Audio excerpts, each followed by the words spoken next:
ውድ ቻናላችን ቤተሰቦች እንኳን ወደ ቻናላችን በደህና መጣችሁ። አሁንም ሊቨርፑልን በተመለከቱ ዘገባዎች ተመልሼ መጥቻለሁ። በዚህ ሰዓት የምንመለከታቸው የሊቨርፑል ሌጀንድ የሆነው ፊል ቶምሰን የራሱን የምንጊዜ ምርጥ 10 ተጫዋቾች ይፋ አድርጓል። እነዚህን የምንመለከት ይሆናል። በተጨማሪም ሊቨርፑሎች የሙሳ ዲያቤን ተወካዮች አነጋግረዋል እየተባለ ይገኛል። እነዚህና ሌሎችንም ይዤላችሁ መጥቻለሁ። እስከ መጨረሻው ደቂቃ ድረስ አብራችሁ ቆይታችሁ እንድትከታተሉት በአክብሮት ጋብዛለሁ። እንደዚሁም በእነዚህ ባነሳናቸው ነጥቦች ዙሪያም ያላችሁን ሀሳብ እንዳለ ኮሜንት ሴክሽን ላይ በመጻፍ እንድታሳውቁኝ ሰብስክራይብ፣ ላይክ፣ ሼር እያደረጋችሁም የቻናሉ ቤተሰብ እንድትሆንም በአክብሮት እጠይቃለሁ። አሁን በቀጥታ ወደ ያስኩላችሁ ዘገቦች ማመራ ይሆናል። አብራችሁኝ ቆዩ። በመጀመሪያ የምንመለከተው ጆል ኦርዶዚን የተሰጠውን አስተያየት ይሆናል። ጆል ኦርዶዚ እንግዲህ ከዚህ ቀደም ስሙ ከሊቨርፑል ጋር በስፋት ሲያያዝ ነበር። በተለይ ደግሞ በጃንዋሪ ዝውውር መስኮት ሊቨርፑሎች ይህንን ተጫዋች ሊያስፈርሙ የሚችሉበት እድል አለ ሲባል ነበረ።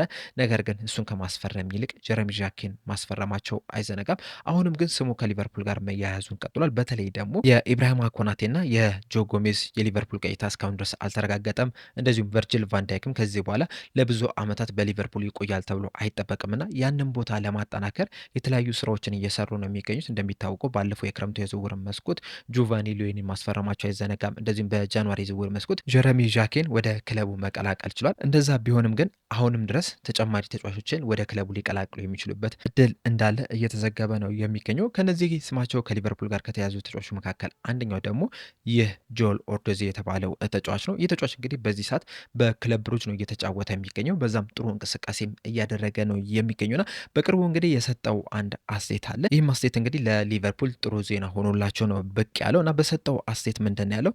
ተስፋ አደርጋለሁ አንድ ቀን ወደ ፕሪሚየር ሊግ ሄጄ እንደምጫወት፣ ምክንያቱም ፕሪሚየር ሊጉ በጣም አስደናቂ የሚባል ሊግ ነው። በዓለማችን ላይ ከሚገኙ ሊጎች መካከል ቁጥር 1 ላይ የሚቀመጥ ሊግ ነውና ወደዛ ሄጄ ብጫወት በጣም ደስተኛ ነው የሚሆነው። ከዛ በተጨማሪም የፕሪሚየር ሊግ ያጮት ስታይልም ለእኔ ያጮት ስታይል ይመቻል ብዬም አስባለሁ። እንደዚሁም በፕሪሚየር ሊጉንም ከልጅነቴ ጀምሮ ስከታተለው የነበረ ሊግ ነው። በልጅነቴም የሊቨርፑል ደጋፊም ነበርኩኝ የሚል አስተያየትን ሰጥቷልና ይህ አስተያየት እንግዲህ ለሊቨርፑሎች ጥሩ ዜና ሆኖላቸው መጥቷል። ምናልባት እንኳን ሌሎች ይህንን ተጫዋች ለማስፈረም ፉክክር ቢያደርጉ ለሊቨርፑል ቅድሚያ እንደሚሰጥ የሚያሳይ አይነት አስተያየት ነው የሰጠውና ለሊቨርፑሎች በጣም ጥሩ ዜና ሆኖላቸው መጥቷል። ነገር ግን ደግሞ ተጫዋቹን ሊቨርፑሎች ያስፈርሙታሉ የሚለው ነገር በጣም ትልቅ ጥያቄ ነው። በተለይ ደግሞ በዚህ ሰዓት እንግዲህ ቅድም እንዳልኳችሁ ጆቫኒ ሊዮኔን እና ጀረሚ ዣኬን ማስፈረማቸው አይዘነጋም። የእነዚህን ተጫዋቾች እድሜ ስንመለከት ደግሞ 18 እና 19 ዓመታቸው ላይ ነው የሚገኙት። ጆል ኦርዶኒስ በበኩሉ ደግሞ 21 ዓመቱ ላይ ነው የሚገኙና ከጀረሚ ዣኬ የሚሆን ከጆቫኒ ሊዮኔ ያን ያህል የእድሜ ልዩነት ያላቸው ተጫዋቾች አይደሉምና ይህንን ተጫዋች ቢያስፈርሙት የመሀል ተከላካይ ስፍራው ላይ ልምድ የሚያንሳቸው ይመስለኛልና በዛ ምክንያት ምናልባትም ኢብራሂማ ኮናቴ ኮንትራቱን የሚያራዝም ከሆነ ይህን ተጫዋች ሊያስፈርሙ የሚችሉበት እድል አለ። ነገር ግን ደግሞ ኢብራሂማ ኮናቴም እንደዚሁም ደግሞ ጆ ጎሜዝም በሊቨርፑል ቤት የማይቆዩ ከሆነ ግን ሌላ ልምድ ያለው ተከላካይ ያመጣሉ ብዬ ነው የማስበው እንጂ ይህንን ወጣት ተጫዋች ያመጣሉ ብዬ አላስብም። በእርግጥ የዚህ ተጫዋች ጥቅሙ ምንድን ነው? በመሀል ተከላካይ ስፍራ ላይ መጮት ይችላል። እንደዚሁም ደግሞ በቀኝ ፉልባክ ቦታ ላይ መጮት የሚችል ተጫዋች ነውና ያ ቨርሳቲሊቲው ምናልባትም ሊቨርፑሎች ይህንን ተጫዋች ላይ እንዲያተኩሩ ሊያደርጋቸው ይችላል። ነገር ግን ደግሞ ቨርሳቲሊቲውን ብቻ ከተመለከትን በጃንዋሪ ዝውውር መስኮት ጌትሩደን ማስፈረም የሚችሉ ነበር። ምክንያቱም በሁሉም ቦታዎች ላይ መጮት የሚችል ተጫዋች ነው። በግራም በቀኝም ፉልባክ ላይ እንደዚሁም በመሀል ተከላካይ ስፍራ ላይ ከዛ በተጨማሪም ደግሞ 6 ቁጥር ቦታ ላይ የሚጫወት ተጫዋች ነው የነበረውና የጆ ጎሜዝ ምትክ መሆን የሚችል ተጫዋች እያለ ይህንን ተጫዋች ያስፈርማሉ ብዬ አላስብም። የእናንተን ሀሳብ እንዳለ ኮሜንት ሴክሽን ላይ በመጻፍ አሳውቁኝ። ሌላኛው ከሊቨርፑል ጋር ስሙ እየተያዘ የሚገኘው ተጫዋች ደግሞ የበርንማውዝ ተጫዋች የሆነው ጁኒየር ክሮፒ የተባለው ተጫዋች ነው። ይህ ተጫዋች እንግዲህ በዚህ ሲዝን ለበርንማውዝ ጥሩ የሚባል እንቅስቃሴን እያደረጉ ከሚገኙ ተጫዋቾች መካከል አንደኛው ነው። በዚህ ሲዝንም እስካሁን ድረስ 26 ጨዋታዎችን ማድረግ ሲችል ከነዚህ 26 ጨዋታዎች ደግሞ 8 ጎሎችን ማስቆጠር ችሏል። 8ቱንም ጎሎች ማስቆጠር የቻለው በፕሪሚየር ሊጉ ባደረጋቸው ጨዋታ ነው። በፕሪሚየር ሊጉ የመጀመሪያው ሲዝን ላይ እንግዲህ ጥሩ የሚባል እንቅስቃሴን እያደረገ ነው የሚገኘው። ከዛ በተጨማሪም ገና 19 ዓመቱ ላይ ነው የሚገኙና በዚህ እድሜው ይህን ያህል እንቅስቃሴ ማድረጉ ይበልጥ አድናቆት እንዲያተርፍ አድርጎታልና ቴሌፉት ይዞት በወጣው ዘገባ መሰረት ሊቨርፑሎችም ይህንን ተጫዋች እየተከታተሉት ይገኛሉ። በሚያደርገውም እንቅስቃሴም እንደተማረኩ ነው እየዘገበ የሚገኘው። ነገር ግን ሊቨርፑሎች ይህንን ተጫዋች ያስፈርሙታል ወይ የሚለው በጣም ትልቅ ጥያቄ ነው። በተለይ ደግሞ የሚጫወትበትን ቦታ ስንመለከት ምናልባትም ሊቨርፑሎች ይህንን ተጫዋች ላያስፈርሙት ይችላሉ የሚለው ነገር ይበልጥ የሚያጸናልን ይመስለኛል። በዋነኝነት የሚጫወተው በአታኪንግ ሚድፊልደር ቦታ ነው። ከዛ በተጨማሪም ግን በ9 ቁጥር ቦታ ላይ እንደዚሁም ደግሞ በግራ ክንፍ ቦታ ላይ መጮት የሚችል ተጫዋች ነው። እነዚህም ቦታዎች ስንመለከት ደግሞ 9 ቁጥር ቦታ ላይ ሊቨርፑሎች በክረምቱ የዝውውር መስኮት አሌክሳንደር ኢሳቅን እና ሂጎ ኢኪቲኬን ማስፈረማቸው አይዘነጋም። ስለዚህ ቢፈርም እንኳን እዛ ቦታ ላይ ይጫወታል ተብሎ አይጠበቅም። ከዛ በተጨማሪም ደግሞ እነዚህ ሁለት አጥቂዎች በተጨማሪም ጄደን ዳንስን በክለቡ ላይ ነው የሚገኘው። ጉዳት ካላስቸገረውም ከዚህ ተጫዋች ይልቅ ጄደን ዳንስ ቅድሚያ ይሰጧል ተብሎ ነው የሚጠበቀው። 10 ቁጥር ቦታ ላይ ብንመለከት በዋነኝነት ፍሎሪን ቪርስ አለ።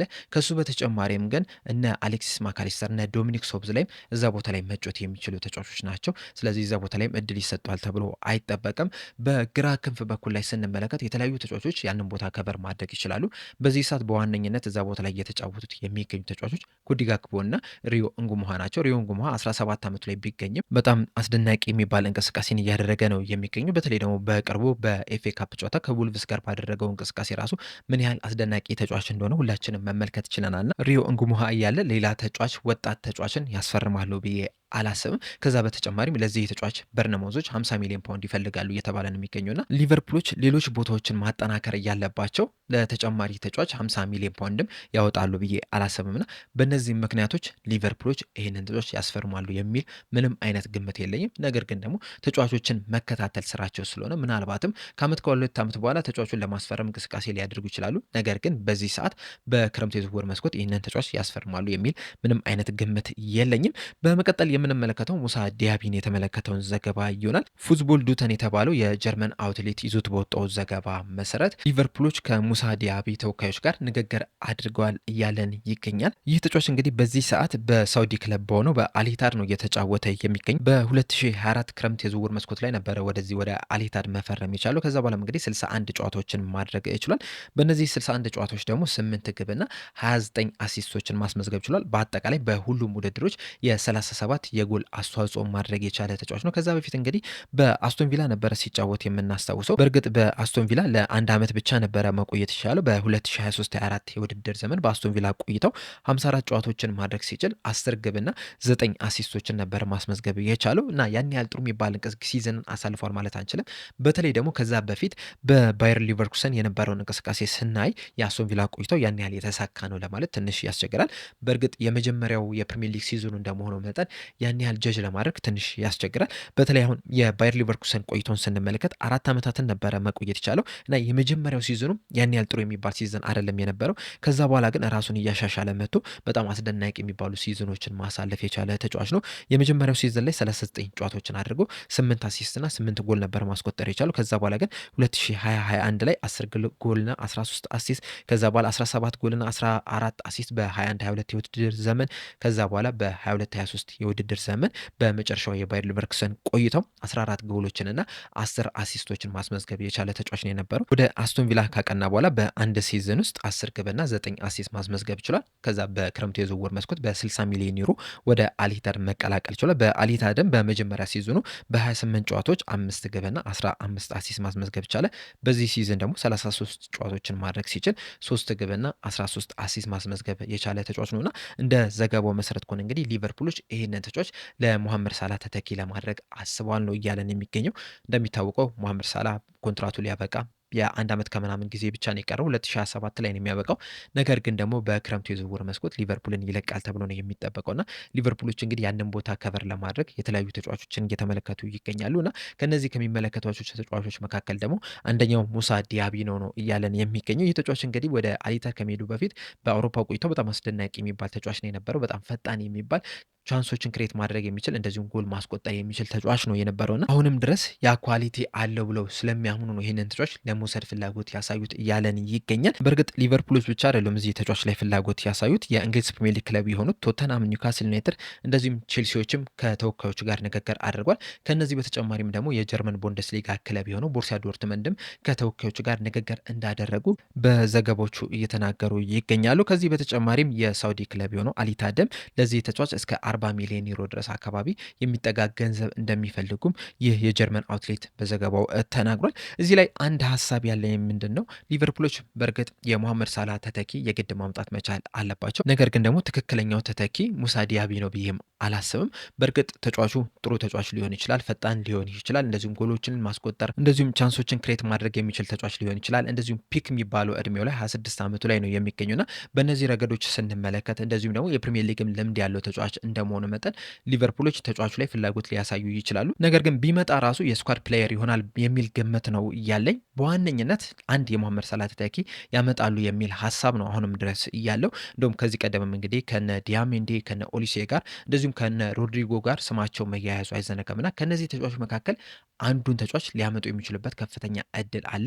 ነገር ግን ደግሞ ከዛ በተጨማሪ ምናልባትም ሞሐመድ ሳላ ክለቡን የሚለቅ ከሆነ ለእነዚህ ተጫዋቾች ተተኪ የሚሆን ልምድ ያለው ተጫዋችን ያመጣሉ ብዬ ነው የማስበው። አሁን ለምሳሌ ያን ዲያሜንዴን ከአርቢ ሌፕዚግ ለሞሐመድ ሳላ ተተኪ ቢያመጡ ከዛ በኋላ ሙሳ ዴምቤሌን ደግሞ ለዲያሜንዴ ተተኪ ወይም ደግሞ ልምድ ያለው ተጫዋች አድርገው ወደ ክለቡ ሊያመጡ ይችላሉ። ከዛ ሂሳቡንም ባላንስ ማድረግ ይችላሉ ብዬ ነው የማስበው። ምክንያቱም ያን ዲያሜንዴ እስካሁን ድረስ ባለው ዘገቦች መሰረት አርቢ ሌፕዚጎች ለተጫዋቹ 100 ሚሊዮን ዩሮ ይፈልጋሉ ነው የሚባለው እና ሞሐመድ ሳላ የሚለቅ ከሆነ ፌዴሪኮ ኬዛ የሚለቅ ከሆነ እዛ ቦታ ላይ የግድ ሁለት ተጫዋቾችን ማምጣት መቻል አለባቸው።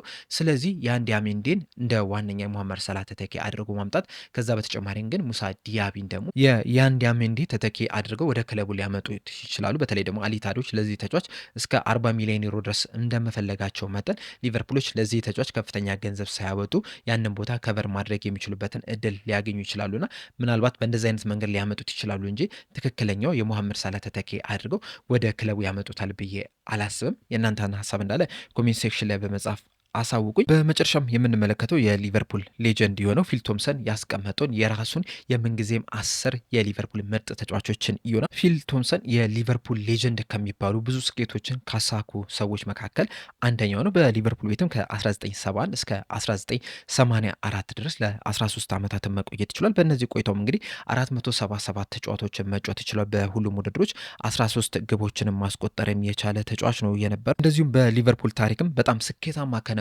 ተጫዋቾች መካከል ብዙ ዋንጫዎችን ካነሱ ተጫዋች መካከል አንደኛው ፊል ቶምሰን ነው። ያሳካቸውንም ስኬቶች ስንመለከት 7 የሊግ ዋንጫ፣ 1 የኤፍኤ ካፕ፣ 3 የሊግ ካፕ ዋንጫ፣ 6 የኮሚኒቲ ሺልድ፣ 3 የኢሮፓ ካፕ፣ 2 የዩኤፋ ካፕ እንደዚሁም ደግሞ 1 የሱፐር ካፕ ዋንጫዎችን ማንሳት ይችላል። በአጠቃላይ በሊቨርፑል ቤት ውስጥ 23 ዋንጫዎችን ማሳካት የቻለ ተጫዋች ነውና በጣም ሌጀንድ የሚባል ነውና ይህ ሰው እንግዲህ የራሱን የምንጊዜም 10 ምርጥ የሊቨርፑል ተጫዋቾችን ማስቀመጥ ይችላል። ከነዚህ ውስጥ መካከልም እንግዲህ ያልተካተቱ አንዳንድ ምርጥ ተጫዋቾች አሉ፣ ሆነረብል ሜንሽን የሚደረጉ ማለት ነው፣ ወይም ደግሞ ብር የሚገባቸው ተጫዋቾች አሉ። እነዚህን ስንመለከት ግራም ሶነስ፣ ሮቢ ፎለር፣ ቨርጅል ቫንዳይክ እና ፊል ኒል ናቸው።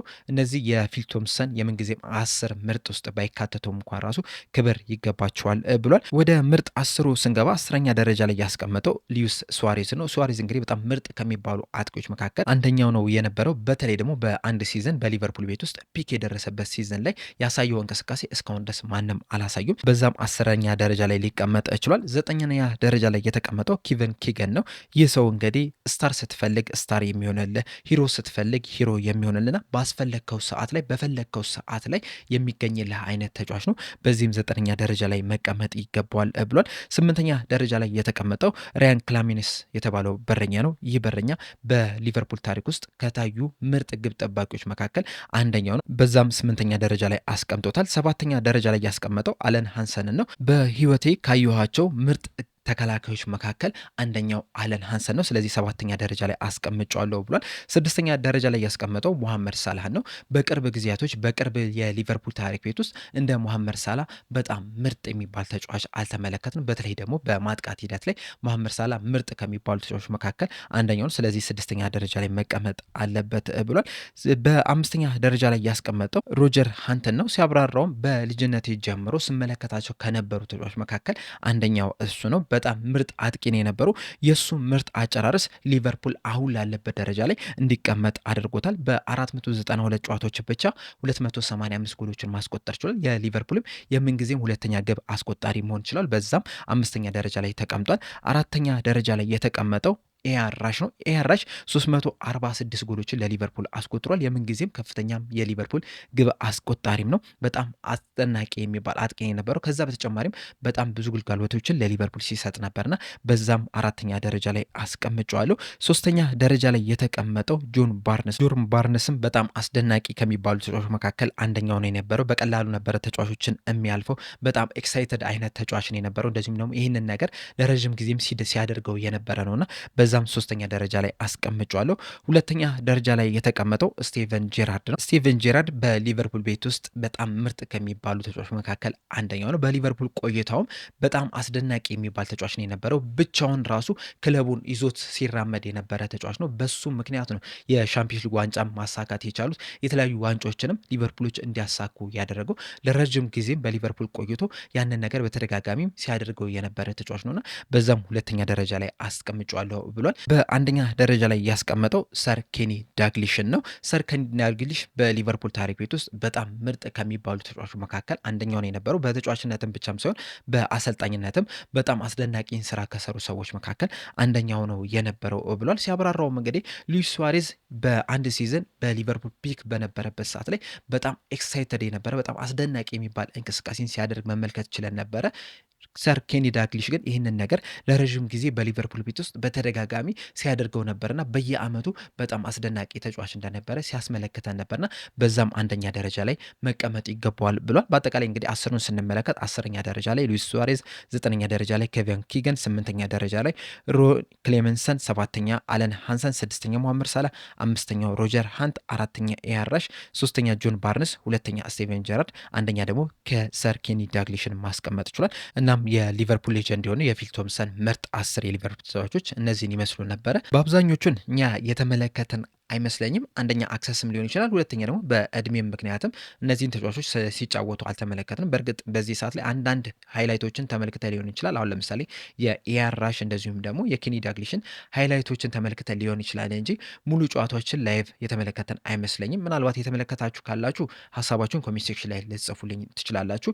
እንደዚሁም ደግሞ ለእናንተስ ምርጥ 10 እነማን ናቸው የሚለው ነው ሀሳባችሁ እንዳለ ኮሜንት ሴክሽን ላይ በመጻፍ እንድታሳውቁኝ በአክብሮት እጠይቃለሁ። ለአሁን ግን እኔ እዚህ ላይ አበቃው። እስከ መጨረሻዋ ደቂቃ ድረስ ስለተከታተላችሁኝ ከልብ አመሰግናለሁ። በቀጣይ በሌላ እስከምንገናኝ ድረስ ሰብስክራይብ፣ ላይክ፣ ሼር ማድረግ እንዳትረሱ። ቸር ያቆየን።